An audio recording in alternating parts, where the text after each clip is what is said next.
Every year, hundreds of people vanish inside the national parks of the United States.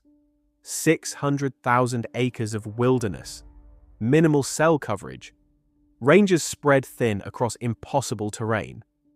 On the surface, that sounds like a formula for tragic but explainable accidents. But some of these cases cannot be explained. No signs of struggle, no footprints leading away, no body, no answers, just a person. And then nothing. I selected 5 cases. 5 real disappearances that went through official investigations. Search dogs, helicopters, hundreds of volunteers, and still, nothing. Dennis Martin, Great Smoky Mountains, June 14th, 1969. A Sunday. Great Smoky Mountains National Park, the most visited national park in America. On that particular day, thousands of people were inside the park.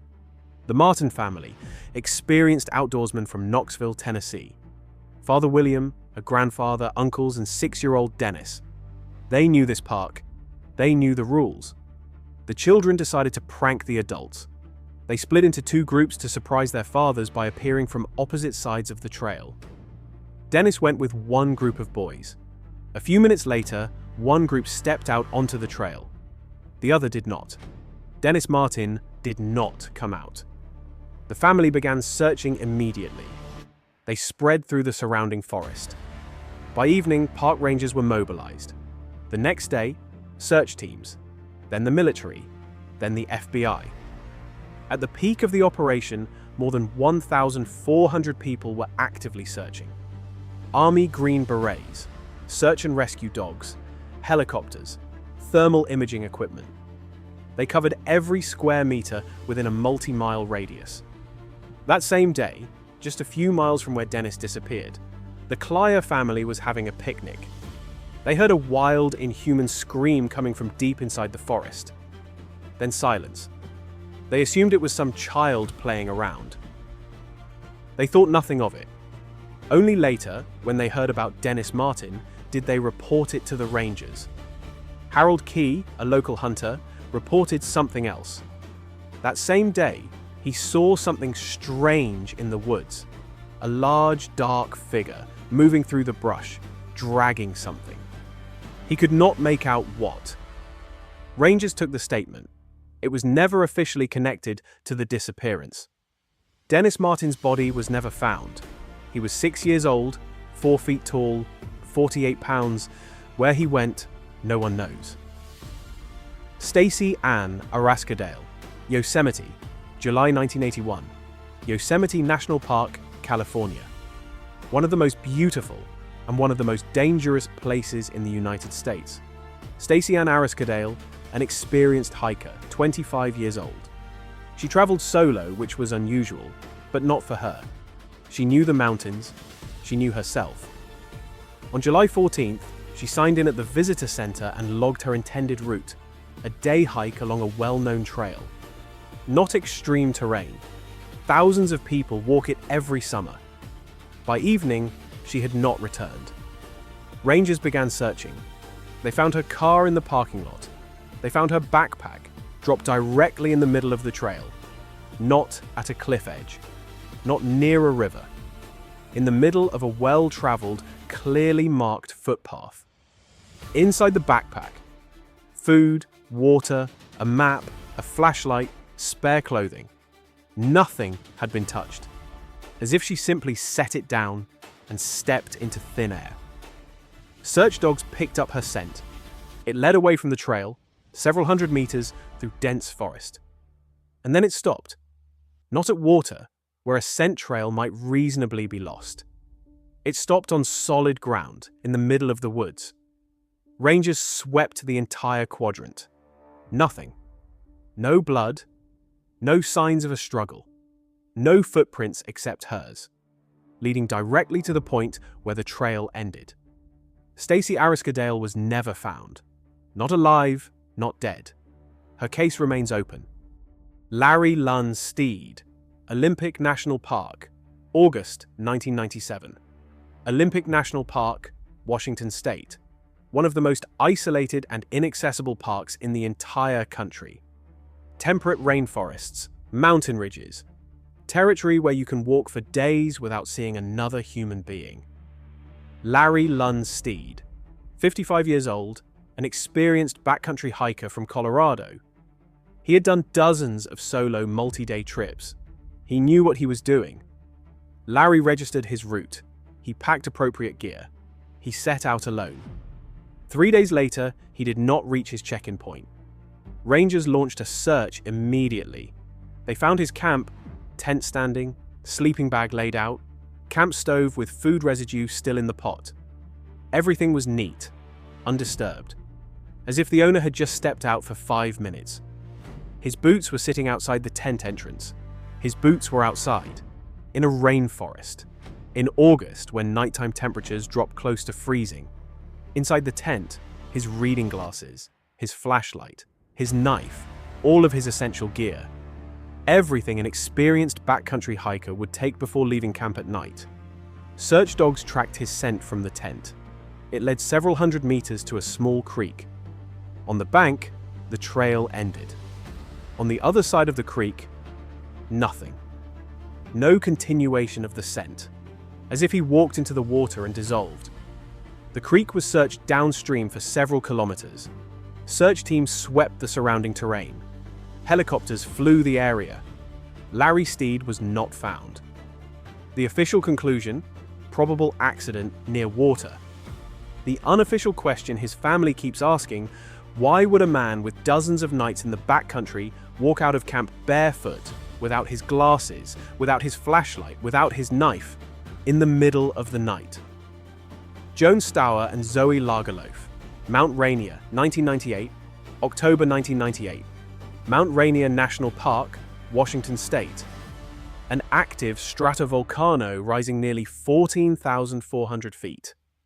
In October, snow on the upper slopes, variable visibility, weather that can shift without warning. Joan Stour, 38, and Zoe Lagerlof, 24, close friends and experienced mountaineers. They climbed together regularly. They knew Rainier. They signed in and registered their route. They set out early in the morning. By evening, they had not returned. Conditions had been unstable, but not critical. Rangers launched the search the following morning. On the route, search teams found their tracks in the snow, steady, confident, moving uphill. No signs of panic, no change in direction. The tracks ended in the middle of a broad snowfield. Not at a crevasse, not at a drop-off. In the middle of open terrain with clear sightlines in every direction. The snowfield was examined in detail. Probes were used to check for hidden crevasses and voids beneath the surface. Nothing was found. The tracks of two people simply ended. No signs of a fall, no disturbance in the snow around the final footprints. Aerial searches yielded nothing. When the snow began melting in spring, the area was searched again, still nothing. Official conclusion: likely avalanche, with bodies carried far down the slope.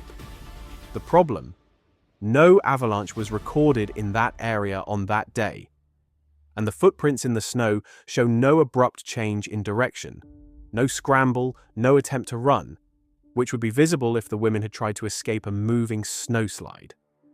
Neither Joan Stour nor Zoe Lagerlof was ever found. Bradock Thomas Elkins, Grand Canyon, 2004, Grand Canyon National Park, Arizona. The most visited natural landmark in the United States. 5 million tourists a year. Bradock Thomas Elkins, 41 years old, an engineer from Phoenix, not a beginner. He had been to the canyon multiple times. He knew the cardinal rules: carry more water than you think you need, start early in the morning, never hike down after noon in May. On May 11th, he broke all three. He started at 1 p.m. The temperature at the canyon floor that day was approximately 104 degrees Fahrenheit. He carried roughly 1.5 liters of water. He did not register a route. Other hikers spotted him on the Bright Angel Trail, heading down. He appeared fine. He was moving with confidence. By evening, he had not returned. Rangers searched the full length of the Bright Angel Trail to the Colorado River. Nothing. They checked the lateral trails. Nothing. Elkins could have died from heat stroke or severe dehydration. Both are real, documented dangers at the canyon. Rangers have seen it happen. But heat stroke victims are found. A person who loses consciousness stays where they fall. That is not how people disappear in the Grand Canyon. Bradock Elkins was not found. Not on the trail, not in the side canyons, not near the river, not on the cliff ledges. Search operations ran for several weeks. Helicopters, ground teams, search dogs. They worked the canyon methodically. Nothing. But there is one detail that does not appear in the official reports. It came from a witness statement that his family later obtained. Another hiker spotted Elkins on the trail at approximately 2:30 p.m. Elkins was standing completely still at the edge of the path, staring, not down into the canyon, but sideways, directly at the rock wall beside the trail. The hiker assumed he was resting, kept walking. No one who came after reported seeing him. What did he see in the rock wall? We don't know. 5 people, 5 parks, 5 decades. Official explanations exist. Accidents, disorientation, weather events. In most cases, they sound reasonable. People do die in wilderness. That is a real and documented fact. But a packed backpack left in the middle of a trail. Boots sitting outside a tent in a rainforest at night. Tracks that simply end. A scream from the trees. A man staring into a wall of rock. These things do not fit the simple explanations. Every year, several hundred people are reported missing inside US national parks. Most are found, some are not. The National Park Service does not maintain a single, unified database of all missing persons cases across federal wilderness areas. There is no central registry of unexplained disappearances on park land. That, on its own, is strange. I'm not telling you what to think. I'm showing you what happened, as accurately as the documented record allows. The conclusions are yours. Next time you're in a national park, sign in. Tell someone where you're going and when you plan to be back. Because in some of these places, if you disappear, they may never find you.